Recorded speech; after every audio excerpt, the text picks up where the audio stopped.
Sam Sita, Emma Vigeland on the Majority Report. Pleasure to welcome back to the program Mehdi Hasan, editor-in-chief and CEO of Zeteo News, and a early happy birthday to Zeteo, Mehdi. It's been, I can't believe it's been a year, frankly, but I have to say, Zeteo has had, in my mind, I mean, at least in my consumption, but I think broadly speaking, such an impact so quickly, and it's really impressive what you've been able to do over there in such a short amount of time. Yep. So congratulations, particularly in this environment, but really in any type of media environment. It's been really incredibly impressive. Thank you so much, Sam. That means a lot, especially coming from you. You were one of the early adopters of independent journalism and alternative media and standing up to quote unquote MSM. So I feel very honored to get that praise from you. We are a year old. And it's amazing that we managed to pull off a year. If you'd asked me a year ago, would we still be around a year from now? We're growing, we're expanding. We've got a big new documentary coming out next week. We're on a world tour, live city tour. We were in London. We're going to be in LA and Toronto, New York, Washington, D.C. So we're celebrating our year. But look, it's a tough time for the media right now. We have a president and a government that is openly anti-First Amendment, free speech, and the media. So, we're celebrating, but we're also cautious about the future. Yeah. And speaking of that, President, I don't know. There seems to be some controversy, at least in my head, as to when the first 100 days is, but then I don't care. I mean, it really is just a made up, measure, but this is like a measure where everybody checks in. And, I don't know, broadly speaking, what's your sense of this first 100 days? Hard to answer that question, because on the one hand, when Trump, as he said on ABC News, well, people voted for this. This is what they wanted. He's got a point. Like, he's done a lot of the stuff that he said he would do. He said he would do tariffs and go after China. He has done that. He said he would close the border and end the right to asylum. He's done that. He said he would go after journalists and he would go after higher education, and he's done all of that. Government bureaucrats. He's done that, right? Whether we like it or not, whether we agree with it or not. Now, at the same time, it's been a crazy 100 days where he's just unrolled things that no one voted for, right? Not even his base. His base did not vote for a first quarter of negative growth or a prospect of a recession. They didn't vote for their 401ks being decimated. They didn't vote for threats of war with Denmark, Panama, and Iran. This was supposed to be the anti-war president. They didn't vote for a lot of this stuff. They certainly didn't vote for green card holders, permanent legal residents to be detained and almost deported, or U.S. citizen children, as we've seen, basically kidnapped and removed from their own country, a 4-year-old with cancer, as happened last week. So none of that was on the ballot box for sure. So look, the one thing, giving me some hope is that the American people have turned quite quickly against him, quicker than against any previous president in their 100 days. He's the most unpopular president at this point in the 100-day cycle. He's had the worst stock market performance for 100 days, going back to Richard Nixon. He's underwater, not just on the economy in terms of polling, which is an issue he led on, but on immigration too, which was supposed to be his secret weapon and the Democrats' Achilles heel. Not quite. Well, yeah, those immigration numbers, that's news to some Democrats like Chuck Schumer, who would rather focus on the car tax that is really affecting the suburbanites that he so covets. Like, I mean, what has been your reaction, Mehdi, to seeing this? What'd you say, Sam? Hell no. Hell no. This split between the Democrats and, I mean, Slotkin, I would say, and Schumer are on this side of just kitchen table issues. They never identify what the kitchen table issues are. They just say we shouldn't be talking about trans people and immigration. But it appears that the Kilmar Abrego Garcia case in particular has hurt Donald Trump in polling just as much as inflation and cost of living and the tariffs, which we're now beginning to see the effects of. There was an article in CNN about how Trump last night allowed the de minimis exemption on goods under $800 to expire.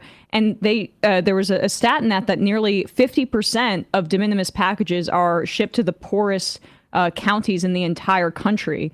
That is going to they're going to start to feel those effects. But the immigration stuff, that's clearly a major part of what's driving his approval rating falling apart. So, let's just take both of those issues. Very interesting, immigration and the economy, how Democrats approach, because he's underwater on both. And these are, I will remind your viewers, two issues he has consistently led on. when he was in opposition, when he was in power. As frustrating as I find it, he's led on the economy, even though he has no economic policy to talk of. And yet, look at immigration, where, yes, he's doing, people love his border security, but Kilmar Brigo Garcia was the single most unpopular issue that the New York Times Siena poll found him on just a couple of weeks ago. And Democrats were saying, oh, no, we should stay away from this. Republicans were like, it's an 80-20 issue. Democrats are on the wrong side. Yet Chris Van Hollen had the guts to go out there. Maxwell Frost went out there. Other Democrats made a song and dance. Peter Welch of Vermont went and visited Mohsen Madavi in prison before he was released this week, right? And there were other Democrats just cowering, crouching in that classic defensive posture, saying, we can't win on this issue. These are unpopular people. Actually, turns out the American people are outraged when you tell them what is going on, when their rights and due process are being undermined and the Supreme Court 9-0 is being ignored. So Democrats can lead on that issue. The other issue, Emma, that you mentioned, which is, kitchen table issues, ironically, that's an issue where Democrats don't actually need to say much, right? Because you don't need Democrats to tell you that you're hurting or that prices are up. You can see that on your own. You don't actually need Democrats to do that much. Donald Trump's doing all the damage to himself. These are all self-inflicted wounds. He inherited a very strong economy with 2.4% growth in the last quarter of 2024. And now he gave us minus 0.3% in the first quarter of 2025. And then he says dumb shit like, I don't know if you saw him this week in the Oval Office saying, well, if they have $30, they can have $2 and they can pay a couple bucks more for it. First of all, who is Trump hanging out with other than Barron, who has $30, right? I have two kids. I have two kids. They do not have $30. And if they do, I'm outraged about it. I'm going to go double check. But I'm pretty sure I didn't buy them $30, certainly not in one go, for a couple of bucks more. So this is just this ridiculous stance that he's taken, where he's completely out of touch with the American people and his own base on some of this stuff. So I actually think it's the reverse of the kind of slot consumer. I actually think the economy takes care of itself right now, and they should focus on the due process, the Supreme Court, the American citizens, children. By the way, the Republican Party claims to be the anti-child trafficking party. They are literally trafficking American citizen children out of this country to Honduras. Insane. A child with cancer. I couldn't agree more, particularly about those, the two sequencing and how, on some level, what Van Hollen and Frost and et al. Have shown is that you can take an issue like this, and particularly when it's so egregious, and change that polling. That's the thing that Democrats seem to be allergic to. I don't know if it's a function of the consultant class or whatnot, but how they, there are, this is a target-rich environment, as they say. Let's play this clip of Stephen Miller in the, I don't know where he was yesterday. It was a White House briefing room. Yeah. In this instance, he is Chironed or labeled the Homeland Security Advisor. He seems to be the advisor on just about everything with Donald Trump. He really does seem to be the number, really the number two guy. I'm sure there's 100%. Sort of some type of like Wiles and he are, both seem to have access to the White House at any time of the day. I should say the Oval Office. Here is Stephen Miller.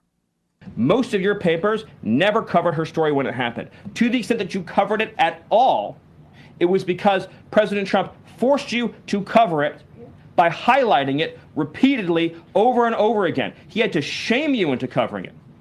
And each and every one of you that sides over and over again with these MS-13 terrorists, to the extent that you have the financial means to do so, you all choose to live in condos or homes or houses as far away from these kinds of gangbangers as you possibly can. If I offered any one of you a rent-free home with no taxes to pay in any of these gang neighborhoods, and I said your neighbors are MS-13 terrorists or Mexican mafia or Sinaloa cartel or Tren de Aragua, I couldn't pay you to live there. But yet you, with your coverage, are trying to force innocent Americans to have these people as their neighbors, and that one day their daughter may be abducted from their home and raped and murdered. So you're not going to get an ounce of sympathy from this administration or President Trump for the terrorists who've invaded our homes and our country. You know what's amazing to me about, just aside from how sort of fascistic-y he is, but this whole thing where we have terrorist cells in the country, an invading army, and we haven't had one shootout yet with ICE officials and So these true. invading terrorists. So true. It's What's because of going the on? wokeness under Biden. They prevented that kind of thing from happening, right? They took all the guns away. No, somebody said that recently. One of the many innocent people whose homes were raided recently said, what if I had a gun? These ICE people are turning up with no ID, their faces behind masks, grabbing people on the streets, grabbing people outside churches, grabbing people in courthouses. It is amazing that no one has actually pulled a gun in the United States of America. This is the Don't Tread on Me party, the right to bear arms, the Second Amendment folks, the stand your ground people in Florida, right? If somebody comes up to you in the street and just grabs you with no ID, why wouldn't you defend yourself by any means necessary? It's amazing. Thank God we've avoided that. But yes, as you point out, if these really were all gangbangers and terrorists, wouldn't they put up a fight when they're being deported rather than, for example, that horrifying video of the Turkish student in Massachusetts who's picked up by a group of masked men and is just screaming and crying because she's a young woman being pulled off the street in the middle of Ramadan, right? That is who they're pulling off the streets, these cowards in masks. So you're right. It is insane. Stephen Miller is a liar. He's a white supremacist. He's the worst kind of white supremacist. He's a Jewish white supremacist. His own family have disowned him, right? His Jewish family, his uncle famously wrote a piece saying, Stephen Miller, we all can't stand you and our family wouldn't be in the US if people had brought in the kind of immigration laws you want. When he talks about living in areas with gang members and terrorists, well, why don't they go find these areas? Because they don't seem to be able to find any Tren de Aragua people. The people they sent to El Salvador, vast majority of them were not gang members or Tren de Aragua. And by the way, a Trump judge in Texas just this week said there's no invasion. Like the whole premise of the Alien Enemies Act 1798 that Miller invoked is Miller's idea. He's the guy who talked about it in during the campaign, and they've now implemented it.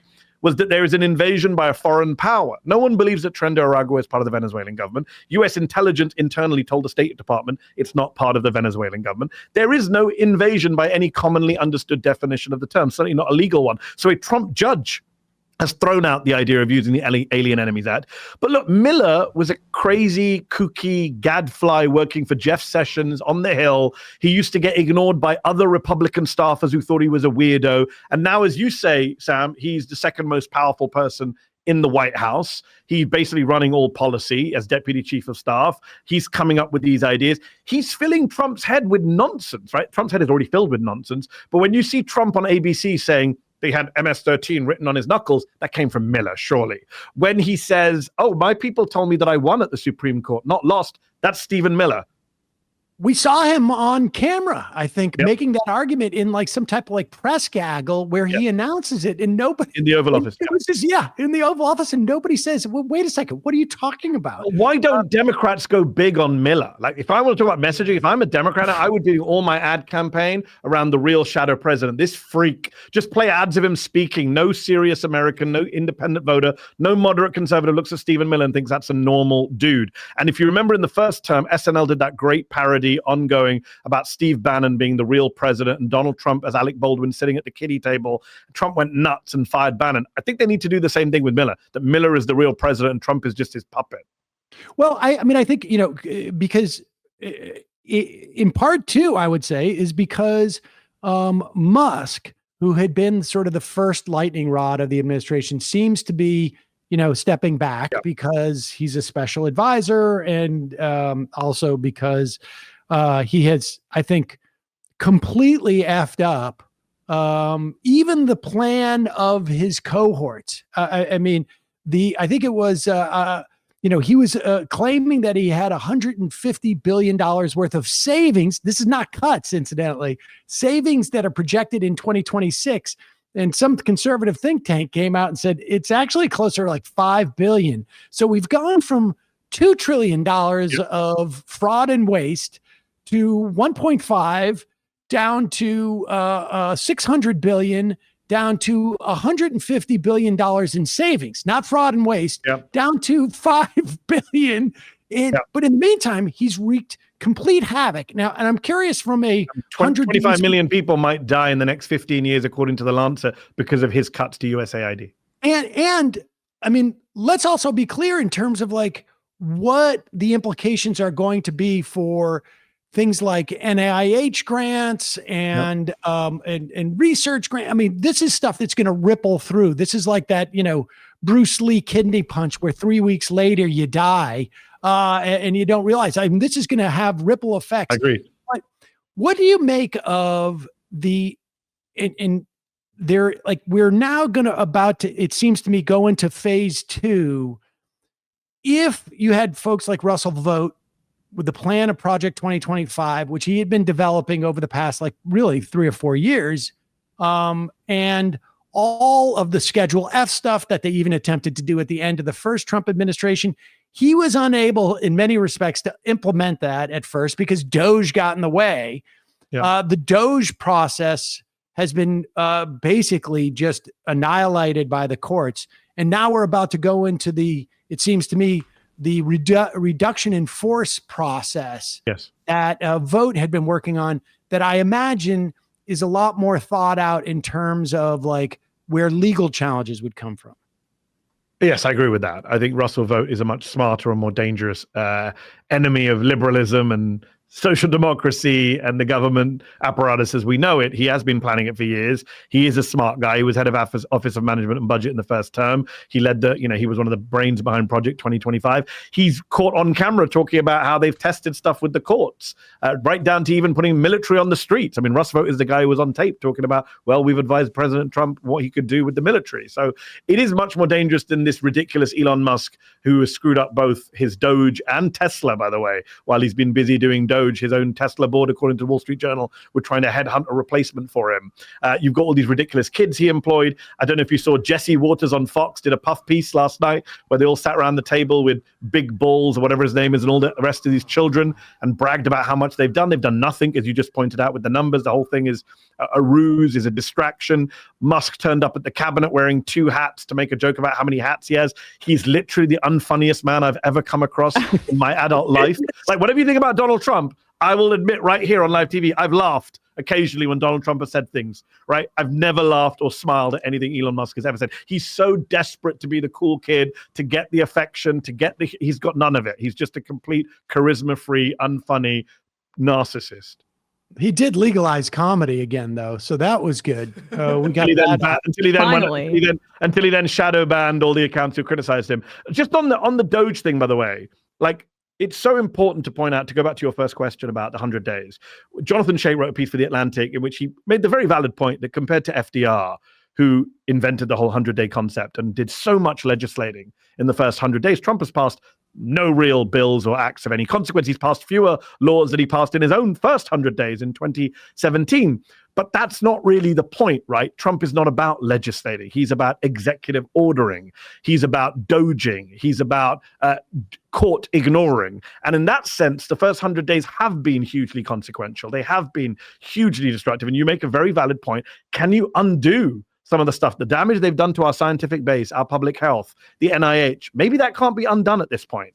The damage they've done to USAID, I doubt the Democrats are going to come back and rebuild our aid budget from scratch. I wish, but I doubt they'll do that. So some of the damage that they're doing, they know they've moved that Overton window very quickly in the 100 days to a point where even if they lose the next election, if we have a free and fair election, is the next Democratic president going to come in and make one of his priorities rebuilding some of these kind of unsexy, unfashionable areas of public life that they have just decimated? And I think that's what they've cynically realized to be true. It's much easier to break than it is to build. Yes. And this is how Republicans have operated. They're just doing it at an even more breakneck speed. And it's also an example of how liberalism has been incapable of responding to fascism, because oftentimes liberalism is about maintaining our institutions. And when you get a Republican that comes in and breaks it, the baseline of maintenance keeps going down. And then we're at this like complete corroded period where you can have fascists take advantage of it.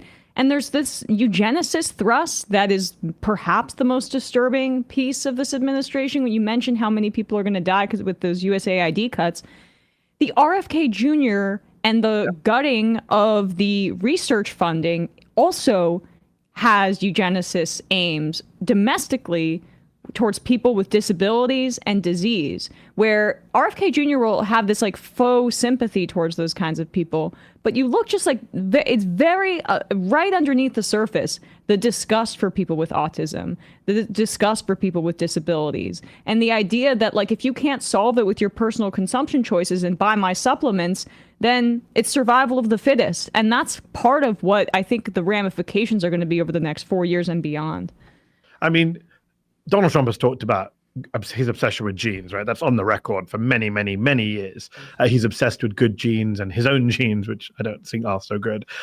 It's so funny when you talk about survival of the fittest, and yet the MAGA base is a very unfit, very ill base. If you look at any of the areas where Trump is strongest, they are places that are beset by obesity and diabetes and ill health and lack of access to healthcare. So it's like COVID, Emma, all over again, where, the study showed that disproportionately Republican voters died at disproportionately higher rates than Democratic voters because they believed the bullshit about not taking vaccines, not wearing masks, not socially distancing. So they were killing off parts of their own base, which was insane, but they did it.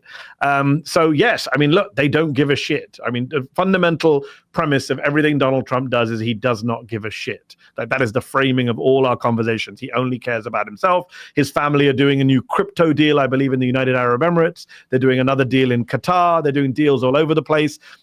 He's about enriching himself, keeping himself out of prison, and taking revenge against his enemies. I mean, there's no 4D chess here. Let's just be clear about that. Not from a Trump perspective. Forget Russ vote. I'm talking about Trump.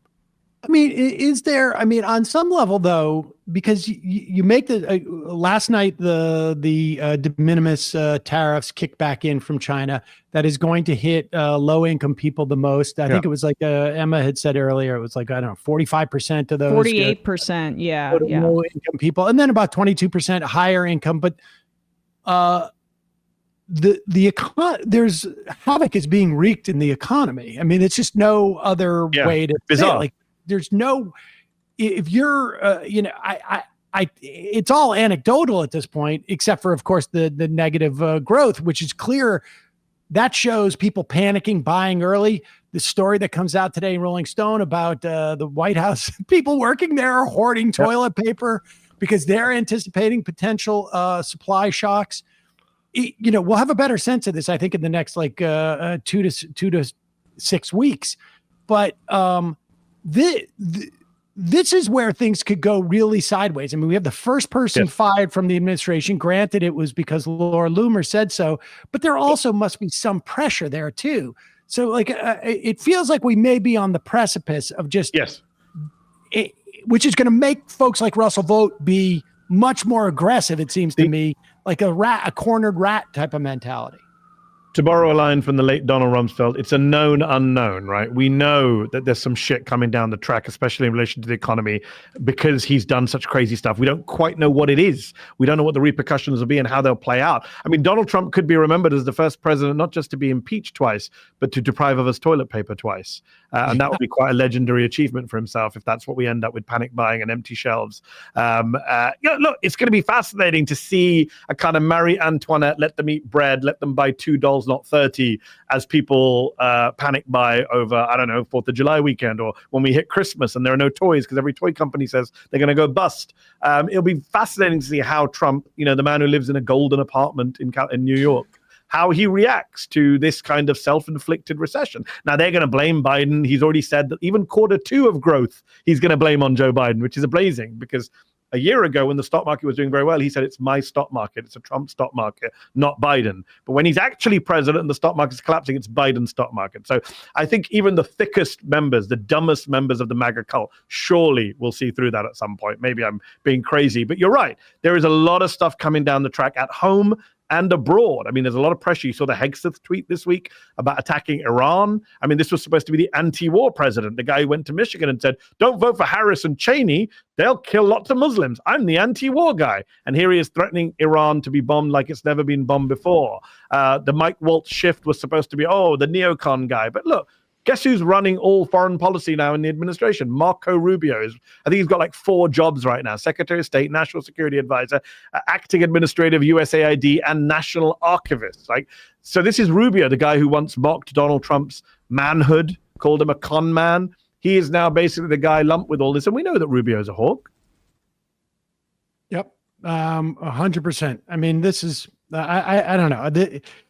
This is, I think, an administration where, day 200 is going to be far more telling, I think, than where we are now. And I think it's going to go in a couple of different directions. The national economy may go south, but Trump's family economy, I think, is going to do quite well. I think this is going to be we're going to see like the mentality of everybody getting to the getaway car, because I think they're going to realize by next fall, they're going to lose the House.